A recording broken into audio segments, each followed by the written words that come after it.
Hello, it's January the 30th, 2015, and somebody over here, idiot, we've just done this video, so I'm going to have to do it again. So you missed out on me singing nude, Yeah. all sorts, yeah. Anyway, so Celebrity gossip. I've got it all, yeah. So let's do a quicker version than the one we did, slightly. Yeah. And we won't tell people what hotel you're staying at this time either. No.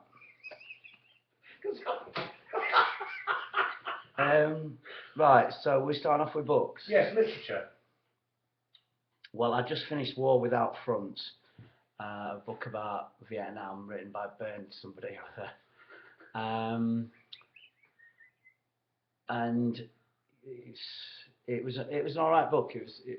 But I only gave it 5 out of 10 because it confused me as well. It started off with these like 4 or 5 really boring chapters of fuck all. Then it got to the scrap. Then it got to the conclusion, and it got a bit boring at the end. But it was basically about the atrocities the American soldiers committed, and then how they got away with it. So it was including things like widespread infanticide, beheading, rape, genital mutilation. Just generally, the American troops behaved pretty much like everything they've been trying to ban since. And then I got away with it, courtesy of the American public throwing their arms up in the air, saying that well, they're American soldiers, they can do what they want, and secondly, that that it was unfair to blame people like Lieutenant Calley for the murder of 30 or so innocent civilians, when you should be blaming it somebody upstairs. Obviously the American army were fine with that because they can then blame it on the president, etc. And gets murkier and murkier the further up you go and harder to trace. So it was about the two shocking things: the behaviour of the American soldiers and the way the American public reacted to try and save its own. And interestingly enough, one of the person who committed the most serious war crimes became a hero. That was Calley, and the person, I think it was Hugh Thompson, the pilot, who was incredibly brave to report the atrocities. He got vilified. So such is life. You've moved on to some. I've moved from the Vietnamese War to this book here, which is in plain sight: The Life and Lives of Jimmy Savile by Don Davis. I don't know why. I just find it interesting. I find it interesting the cover-ups that happened from mainly the government recently about the Leon Britton paedophile ring, and missing documents and what have you. I don't suppose that's going to lead to any sort of massive sort of glut of information, but I'm quite interested to see how he got away with it, really, because obviously I went on Jimmy Savile's show and I found him incredibly weird, and there's only 2 people I've ever found weird who I've met. Obviously I've met loads of weird people, but in terms of celebrity, there's only Philip Schofield was. Is he? Oh shit! But he was weird. He was asking me what I was doing at the weekend. I said, I'm just going home. Go out to the pub. That's not weird. No, I'm just second. He's a national treasure. I don't care. He was weird. He was saying, I go fishing. I thought, oh, fair enough. Fishing's really good for my system. I'm like, what? I don't know. It's just really weird. Sorry. You just shot Bambi, for fuck's sake. I haven't just shot Bambi. If Bambi's being weird, you've got to shoot Bambi. Badges and badges. That's not funny because they haven't heard it yet. So, no, It was weird, sorry. Jimmy Savile and Philip Schofield. And Philip Schofield was just, I suppose he was just weird in the sense that he was maybe so happy and so clappy that he's, you know, when people are so... He likes you. Yeah, I know he does, yeah, and I like him, but he was weird, right? And he was so, you know, sometimes when people are so happy, they seem on the verge of a nervous breakdown. Do you know what I mean by that? But they're like, hi, how are you? And I'm like, yeah, I'm all right, mate. What are you doing on the weekend? I'm just going to the pub. What are you doing? I'm going fishing. I'm going to catch some fish. Yeah, I know what fishing is, mate. Yeah, I'm going to catch some fish, sit by the bank. I know where you sit, right? Yeah, sit by the bank, maybe take some... I know you're taking some sandwiches. Are you taking some cans? No, I'm not taking any cans. And then it just went zoom, like that. I said, right, okay, well, enjoy your fishing, Philip, but don't weird me out anymore. That's what I said to him, didn't really. I didn't say out. One DJ, when he was interviewing me, interviewed me, put the record on, and then put the newspaper up and started reading the newspaper. Excellent. Is that Chris Evans? No, it wasn't Chris Evans. It was somebody... David Lee Travis? No, it wasn't David Lee Travis. I'm not somebody who hangs around with people like that. Anyway, so Jimmy Savile, I was on his show, right? I was on Jimmy Savile's show, and the worst thing about it, I suppose this comes with going on Jim will Fix It, is it was the Housemartins I had to sing, or invited to sing, with a young girl, like a 14-year-old girl. And, you know, I often wonder what went on in those corridors, you know, whether, I don't know. Sorry, I don't, weirdly enough, I don't think she was young enough or dead enough for him. So, hopefully... After you're running with Gary Glitter as well. Well, yeah, well, I never met him, though, did I? Well, actually, there is another story about Gary Glitter that I don't tell. That we also played with him, and he was at one of these university balls, you know, where because the Housemartins, when they first started off, me and Stan, because Stan seemed to have a few connections at Hull University because he went to Hull University, we played a couple of like university balls. There was one really funny one at Warwick University, and Warwick University is quite a posh university, and we were stood playing these songs, and he was a right ignorant bastard, just looking at it like, oh, well, you know, like right posh. So anyway, next thing is there's a fire alarm. And everybody runs out. Oh, do you know what happened? Is we didn't run out. We just went to everybody's tables and plugged their drinks down. So when everybody come back in, we were absolutely hammered. And they were looking at the tables and all the drinks had gone at the front. And we were just like, yes, absolutely brilliant. Anyway, I'll shut up about universities now. So I just picked me a laptop on that story. Oh, I know something about that. Oh yeah. Anyway. Television. Yeah. What are you watching on television? What are you watching? Not this morning with Philip Schofield. I like Philip Schofield on telly. I'm just saying that he was a bit weird when I met him, and only a little bit weird. And just sorry. He was young. He was young. I know. Yeah, I know. Oh yeah, television. Well, I've been watching. In bed, I've been watching Family Guy because I go to bed about 11 o'clock and I stick that on, and it's been really making me chuckle because I try not to watch it because I'm usually playing, like, either doing a crossword or I know I'm absolutely terrible at crosswords. It's one of these. There's a couple on the table, I think. Phone. There's a couple on the table. I get these ones from the station, you know, like Family Quick or something like that. Oh yeah. I take them to bed. Well, I thought it just exercised my brain because I'm getting old, aren't I? Good for your brain matter. So yeah, exactly. Or I play a little go on the one of me video games on me phone, like Socks or whatever, Exploding Grannies or something. I don't know. But it always makes me chuckle. So I've been watching a bit of Family Guy, and then I watched Love Hate, the Irish RTE series, which was absolutely fantastic. Recommended to me by a friend from Ireland, and that was just recommended and bought actually by a friend from Ireland, and it was just the best thing I've watched ever.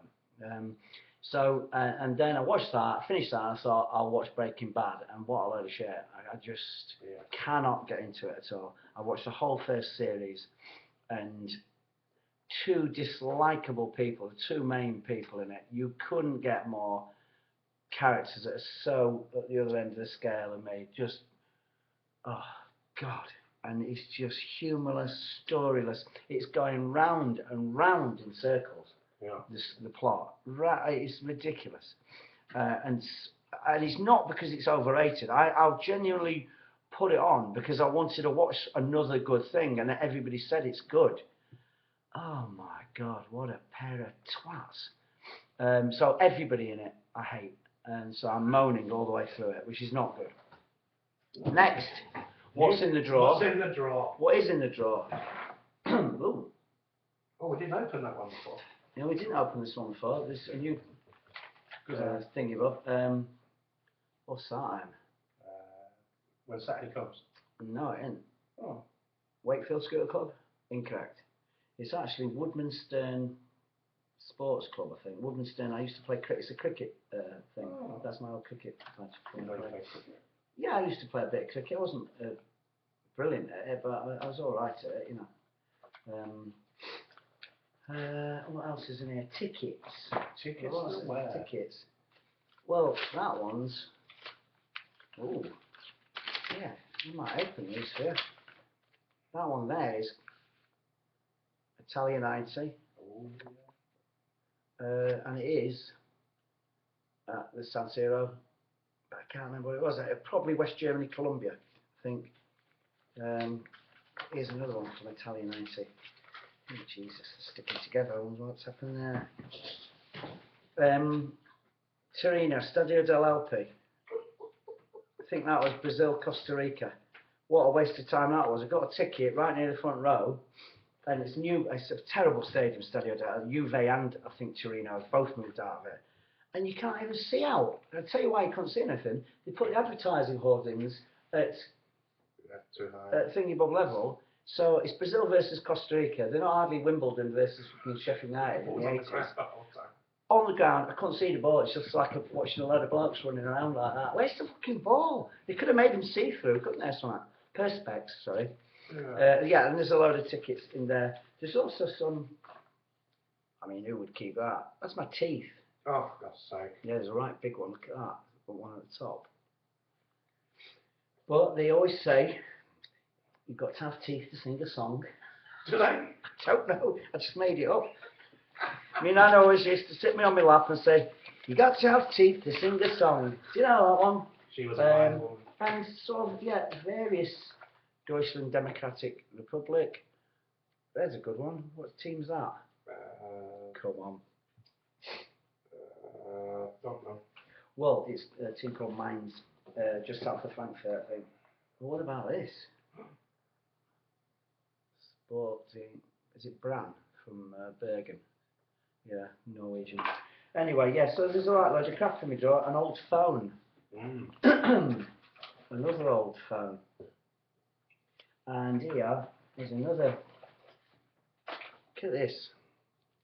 One of my most hated songs ever is, well, in fact, my most hated song ever at football is when they sing So and So Till I Die. Oh, yeah, wankers. Absolute wankers, right? Wednesday till I die. Yeah, City Till I Die. For a start, how do you know? Right? How do you know you might not change at the last minute? And also, why do the England fans support, say England Till I Die? Is it not English Till I Die? You're not English. We talk about the national question. That shit.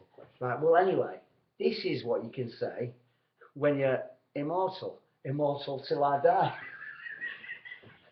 So, I went along to watch them. They're in Albufeira in Portugal and sang that song. And nobody joined in because everybody else was Portuguese, but I had a good laugh and a few pints. Immortal till I die. That's what you want. I'm going to hang these up. Isn't it? Oh, God. Yeah? There's all sorts in here. I'll tell you what else is in here. Sorry to... I keep letters. You know, people write me letters. Yeah. Yeah, I keep the odd ones. Right? So, especially if it's a letter of complaint. Oh, yeah. I love a letter of Don't complaint. name names, but just... Well, I can name... No, and these are from years ago. I can name names. They could be dead now, anyways. What's this one? I don't know who that's from. I don't know that. Oh, these are nice ones. I wanted to get the nasty ones out. If you're watching us at home, send us all your hate, mate. What about this? What? This is from Jackie. you remember Jackie? I think it's Jackie, one of those the girls magazines. Yeah. And it says it's talking about they go into a disco, these people, and they say, I don't mind making it dance. They're doing the DJing. Yeah. And they're talking about what to play at that thing. He says, Soul's got an audience. Our first priority is getting people in at the door. Yeah. And he says, so, there's so little going on here on a Friday night. You could play James' last records and get an audience. And she says, you got to play the Housemartins. Ah.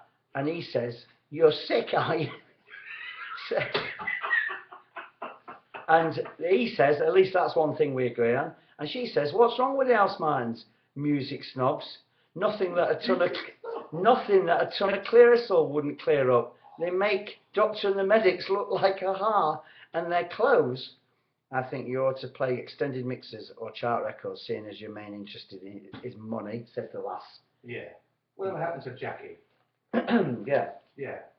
Whatever happened to Jackie? So yeah, a lot of I've got some really, really good. My license when I was riding a scooter. Oh yeah, this is a good one. This is a fairly recent one. Just wanted to drop a quick line to give you our feedback after travelling to watch you at the Hexagon Theatre, Reading, on November the 24th. We, that's my partner and I, were very much looking forward to watching you live for the first time on your tour currently supporting Squeeze. You understand you were the support act, but your set was too short. We can't alter. Also, the Hexagon were advertising your set to finish at 8:30, yet you walked off stage at 8:20. We were on between 7:45 and 8:15. And unfortunately, you didn't sing our two favourite songs, Song Forever and Perfect 10. Well, I don't sing Song Forever, do I? We were gutted. And we know we were not the only ones who felt this way, because in the mid-session interval, as you went off, the talk in the bar and the lobby was, wow, what a short set, and missing too many classics. We actually spoke to 3 other groups who echoed those comments. Surely a support act can stretch to 45 minutes. But let me finish by saying we love your, cock. And was so disappointed your act was shorter than advertised for the Hexagon lobby. Your cock. Yeah, and if so, can I ask, do you plan to tour yourself? And if so, would you include your set of songs from the Beautiful South Housemartins, or do you intend to focus more on your new own material? Yeah. Anyway, what can you do, eh?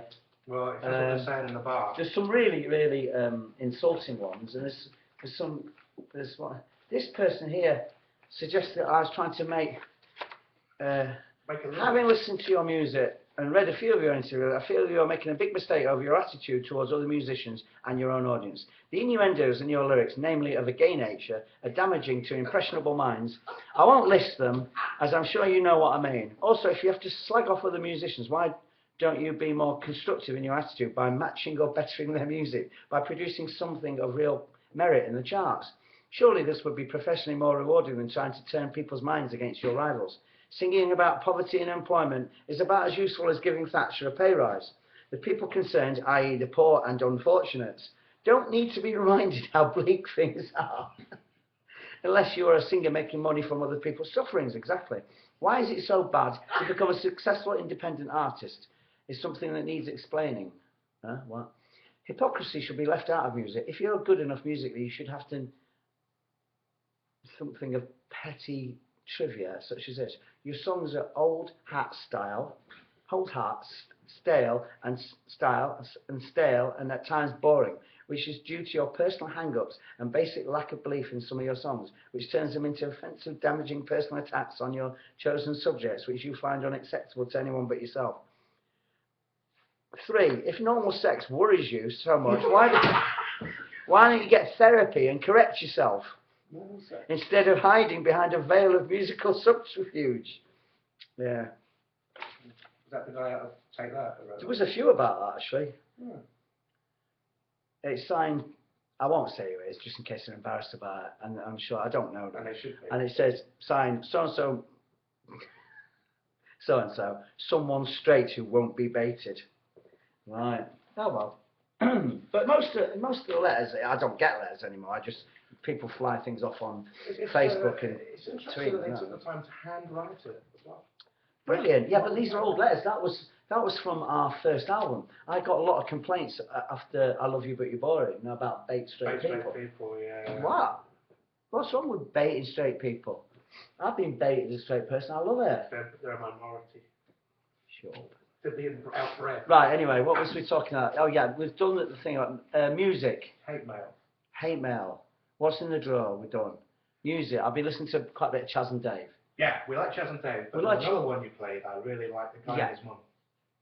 Will do, but Chaz and Dave briefly we were talking about, they did a Christmas special, which is just them in front of a load of people in a pub, which sort of takes a bit of a nosedive when the bloke from Peters and Lee comes on, and the bloke from Eric Clapton comes on. Oh. But apart from that, it's just a proper good old Cockney sing-along. It's absolutely brilliant. So I downloaded a few of those. I've been listening to that. I've been listening to somebody called Madison Ward and the Mama Bear. Now the Mama Bear is his mum, and they just sit there, basically singing songs, and they've not got a recording contract. Or they're certainly not on iTunes or HMV. They've not had a record out. And they're great. They look great because she's looks like an elderly church lady. She's probably not that old actually, in her 60s or something. But and he's quite a young talented thing. And she plays guitar, he plays guitar, they both sing. So yeah, it's brilliant. So this is They. And there's also. All I need is a sip of cherry cola pie. When I die, you're gonna know the reason why. Left heartbeat, I break a couple of bones, because they're wide between you and your pillow. Say,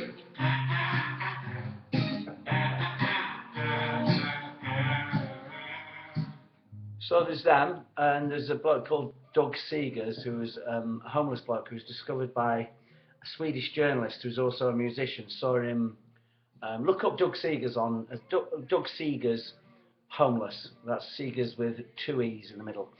And he's a homeless bloke who they took off the streets and put in a recording studio. And since he's done some recording, he's absolutely fantastic. A person called Josiane Clark, who I've liked for a few years now. She actually did some recording with Dave Rotherley on his last album, but she's got a new album that she's done with Ben Walker, and the strings on it are absolutely fantastic. Colleen Renson, and yeah, that's it really, just a load of shit. Ben Walker, you've asked to do strings on your next album? On the next album, yeah. He's yeah, very talented, I think. He's a guitarist. Is he English? Yeah, I think he's English, yeah. It sounds like an English name. But he could be from Devon with a name like Ben Walker. I don't know.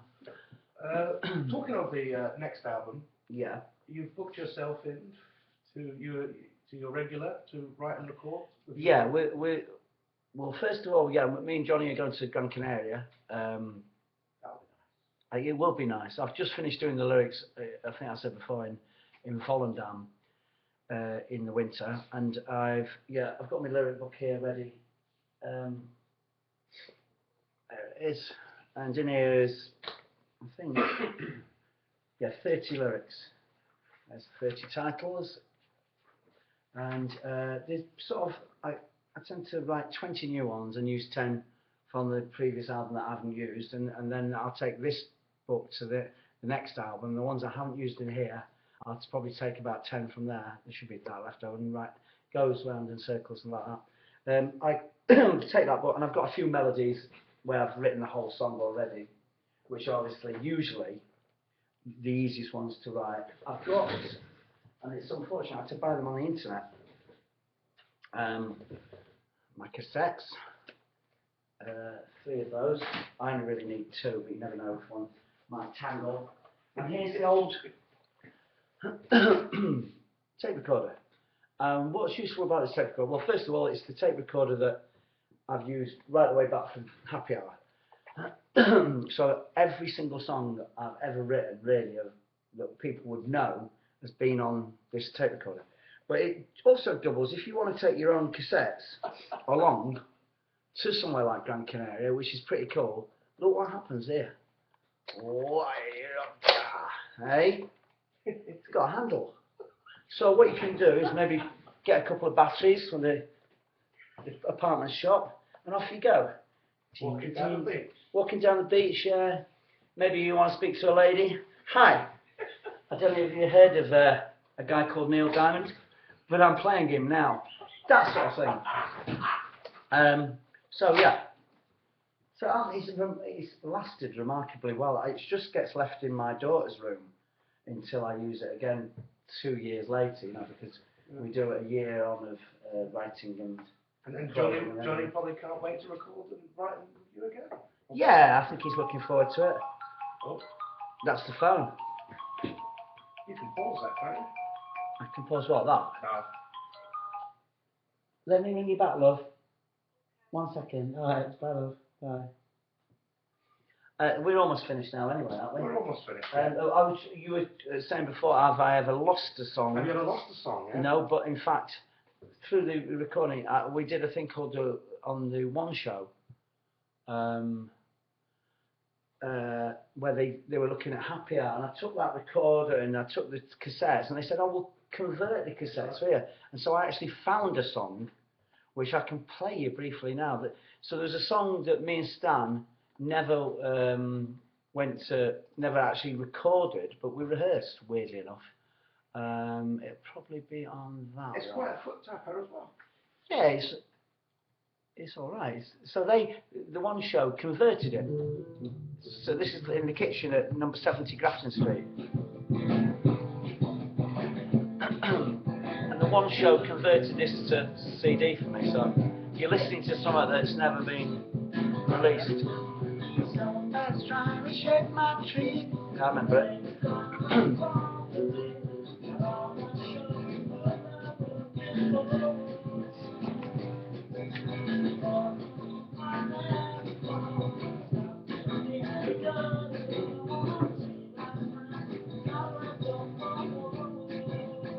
I bet that kitchen could tell some stories. There's Stan with his foghorn voice. Yeah, Stanley. Yes, so here as well, I'll just press pause. There's the track listing, and unfortunately, you can see Hopelessly Devoted to Them, We're Not Deep, Sheep, You, Flag Day, Sitting on the Fence, Stand at Ease, Drop Down Dead Freedom. But number one, that first one, it didn't even have a title. So maybe that's what you need. You need two things in music: teeth and a title for your song. Because that's why I never got recorded. I think it was, yeah, I don't know what it was called. So there you go. That's the missing song. If anybody wants it, they can fuck off. See you next week. Bye.